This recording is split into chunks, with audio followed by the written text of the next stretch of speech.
Bruxaria é uma prática, alguns definem como prática religiosa, outros não, mas é uma reconexão com a natureza, é uma reconexão com a ancestralidade, com os elementos, com a fauna e flora, com tudo. Não temos uma data exata, não temos uma precisão, tá? Ela teve muito nome, muita história, veio depois da Idade Média, tá? Mas a nossa deusa, né, a nossa ancestral, ela vem junto com Adão, né? Adão e Eva. Antes de Eva existia a Lilith. A Lilith é a nossa deusa maior da bruxaria. Então, desde o tempo de Adão e Eva, existe a bruxaria. Como ela foi banida do Éden, ela passou a ser a coisa negra, a história negra. Então, a nossa bruxa suprema seria a Lilith. A Lilith foi banida do Éden porque não queria se submeter aos caprichos de Adão, não queria ser submissa. Como ela tinha sido criada do barro, ela queria ser uma igual. Então ela não se submeteu a esses caprichos, ela não queria submissão. Aí ela foi banida do Éden e veio Eva, que partiu da costela de Adão sendo submissa. Para quem vai iniciar na bruxaria, a gente tem os grimórios da bruxa, que são introduções, né? Um assunto mais básico. Quem vai mais a fundo, quem quer estudar a fundo a bruxaria tradicional, tem que estudar o Golden Dawn, que seria o nosso livro base. A bruxaria ela é vista como, nas fábulas principalmente, como o oculto, né, o medo, o trauma da criança vem da bruxaria. Então ele é retratado assim porque ninguém conhece. Então tudo que é oculto dá medo. Quando se estuda, quando vai buscar o que é, ele se perde esse medo, esse trauma. Mas ela começou a ser relatada como a escuridão a partir da Idade Média com a Santa Inquisição. Passou a ser uma coisa que a igreja não aceitava, então é do mal. Se a igreja não aceita, se o cristianismo não aceita, é do mal. Aí levam-se para as casas, para suas famílias, e os papais usam como a bruxa é ruim, é mal, come criança. A bruxa ela começou a ser perseguida quando ela começou a trazer cultos, danças, benzimento, cura, aonde só na igreja, só a partir de Deus se podia curar, só Deus cura, só Deus liberta, né? E a bruxa ela não aceitava isso. Então a Santa Inquisição começou, não só a Santa Inquisição, desde antes da Santa Inquisição, eles começaram a perseguir, porque elas poderiam trazer o alvoroço, né? Fazer com que a igreja perdesse o poder.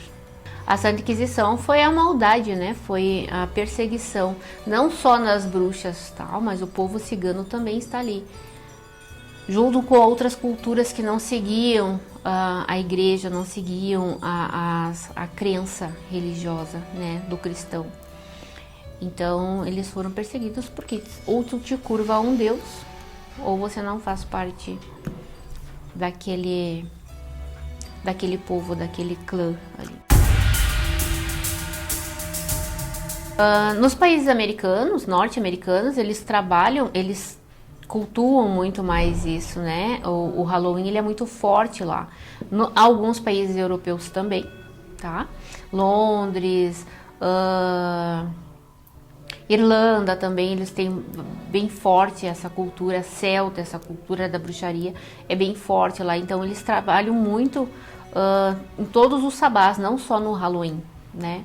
No verão, na saída do outono, aonde eles fazem essas festas de colheita, eles comemoram muito mais do que nós aqui. Nós é lembrado das bruxas só no Halloween mesmo.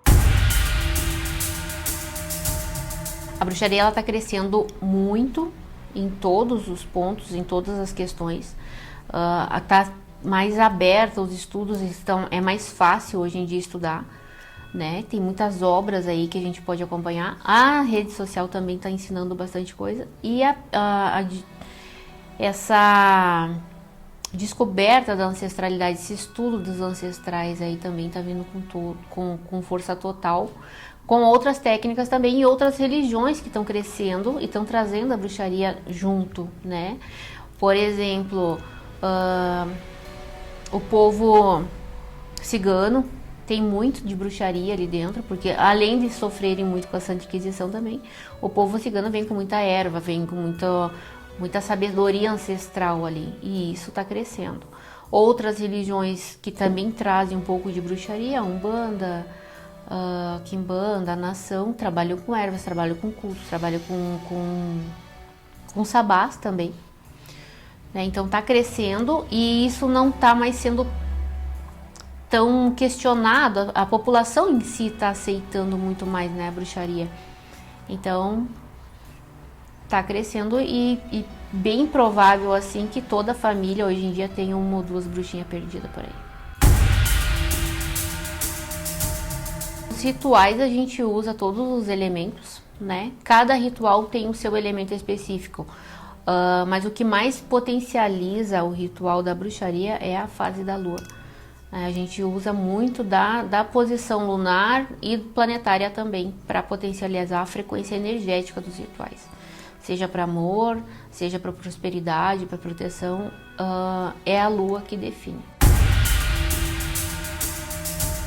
A bruxaria ela é muito procurada e eu creio que em todas as outras vertentes que trabalham com ritual é o amor. As pessoas elas têm uma carência afetiva que elas buscam na magia preencher aquele vazio. O amor ele vem primeiro assim escancaradamente a primeira opção das pessoas procurarem. Tanto na carta quanto no ritual, atendimentos mediúnicos também, eles procuram muito para amor ou problemas fraternais. A bruxaria moderna hoje, ela vem com muito mais material, né, e mais acesso. Também temos a fusão das religiões, porque quem trabalha com o holístico, que é o que eu faço, a gente vem com a bruxaria, mas também tem base de outras religiões. Por exemplo, a Umbanda, que pega muito dos pretos velhos, ali as benzedeiras, as curandeiras. Muito aprendizado a gente tem dali, né? E outras vertentes também. Então a bruxa moderna, ela vem com muito mais base de material de outras religiões do que a nossa bruxaria ancestral, né, que era muito limitado o conhecimento. Então era só passado de geração para geração aquele conhecimento básico.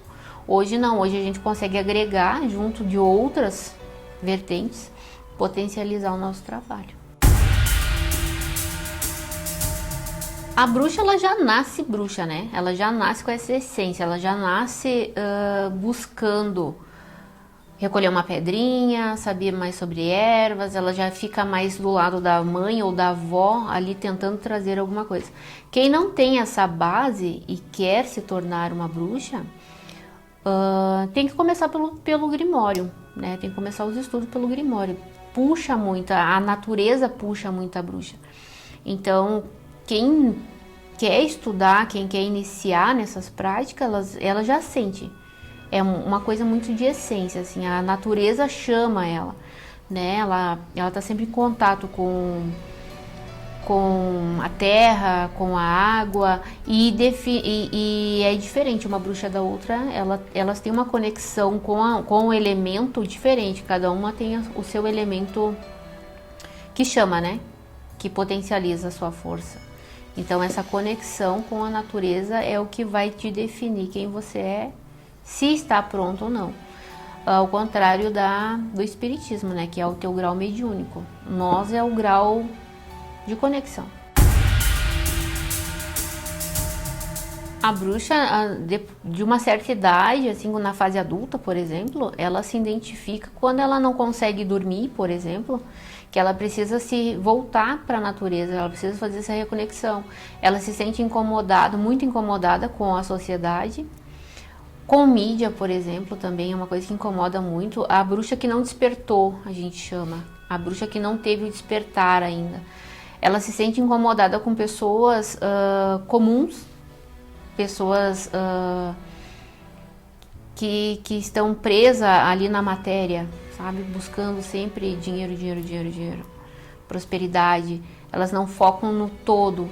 A bruxa, quando ela começa a despertar na fase adulta, ela começa a entender que a natureza é o lugar dela. Então ela tem que sair dessa selva de pedra e se reconectar com a terra, com as águas, né, com os cristais, por exemplo. E ela começa a perceber que um banho de ervas já faz a diferença, que pisar na terra já faz uma diferença, que ela consegue relaxar num banho de cachoeira. Então o contato dela com o ser, com a essência dela, começa ali. Tem datas, tem períodos ali dos despertar da bruxa.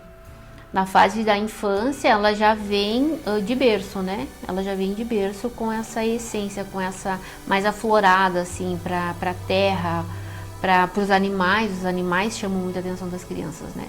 E na adolescência, no ciclo menstrual, é onde dá o despertar total dela, ali, da bruxinha, é no ciclo menstrual, onde entra a magia do sangue. A bruxinha, ela sente que aquilo ali faz bem para ela. Ela consegue identificar o que faz bem e o que faz mal, o que ela não suporta, ela tenta evitar e começa a se isolar. Ela fica isoladinha, ela começa a estudar, ela já vai, pega uma velinha, ela já vai fazer um banho de erva, ela já vai fazer os cânticos, entende? E os animais, eles buscam a bruxa onde ela estiver. O gato, ele é, né, ele vem a ser quase o guardião da bruxa, né? Então toda bruxa tem um gato ou mais que um, né? Mas outros, qualquer inseto, qualquer animal, ele busca a bruxa. Os passarinhos, eles buscam muito, o canto deles, né, atrai muito elas e toda bruxa respeita os animais. Então, se existe uma bruxa que diz que é uma bruxa tradicional, entende das fases da lua, entende, mas sacrifica o animal, não é bruxaria. Porque a bruxaria é o respeito acima de tudo. Sim, a bruxaria consegue alcançar rituais muito fortes de magia, de alta magia ou de religiões específica, né? Umbanda, nação, a gente consegue sim desmanchar. Porque toda religião ela trabalha com os elementos, né? E quem mais para saber conhecer os elementos do que a própria bruxa? Então a gente consegue desmanchar, transmutar, né? Ou devolver, dependendo da situação. A ferramenta do tarô e as cartas, o baralho cigano e os tarôs, eles basicamente são para a mesma coisa. A pessoa escolhe a ferramenta pela essência, pela aquela frequência energética ali que conecta os dois, né? Tem gente que gosta muito do baralho cigano e é só aquela ferramenta ali, mas ela pergunta para tudo, para amor, saúde, né? Proteções, mas vai muito da conexão do consulente com a nossa ferramenta, né? O egípcio, por exemplo, o tarô egípcio, ele fala muito sobre ancestrais, sobre ligações angelicais, sobre os nossos anjos, né? Proteção espiritual é muito pouco procurado, porque as pessoas elas não têm mais essa afinidade com o egípcio. Mas o tarô das bruxas e o baralho cigano são ferramentas ótimas aí para quem quiser, quem tem dúvidas sobre qualquer situação. Os rituais mais básicos assim que as pessoas podem fazer é a limpeza de final de mês, que a gente queima cebola, casca de cebola, casca de alho para eliminar a energia negativa, né? E preparar o ambiente para o mês que se inicia, que daí no mês, primeiro dia de todos os meses, de cada mês, a gente usa o pó de canela, né? A canela em pó soprada da entrada da porta para dentro, que é para trazer prosperidade. Então são dois rituais aí que a gente faz, final, encerramento de mês e início do próximo, tá? Para amor, tem muita gente que busca rituais para amor, tem que cuidar muito da fase da lua. Não pode fazer um ritual de amor numa lua minguante, por exemplo, porque mingua. Tem que ser lua crescente para crescer o amor e cheia para preencher, né, aquela paixão, o desejo, a lua cheia. O avanço da tecnologia, ele nos beneficiou muito nos estudos, né? Eu mesma me formei com 2 mestres, um mago de fora e um mestre aqui do Brasil mesmo, com encontros presenciais, e a maioria do curso foi à distância, as formações. E hoje a gente tem grupos aí também de troca de informação, até mesmo para segurança, né, dos magos e das bruxas. Aí às vezes a gente compra briga com o pessoal aí que não conseguimos entender, então a gente recorre a eles. E os atendimentos também, eles são tanto presencial quanto à distância, e os rituais, eles acontecem, como é uma frequência energética, a energia busca aonde ela tem que ir.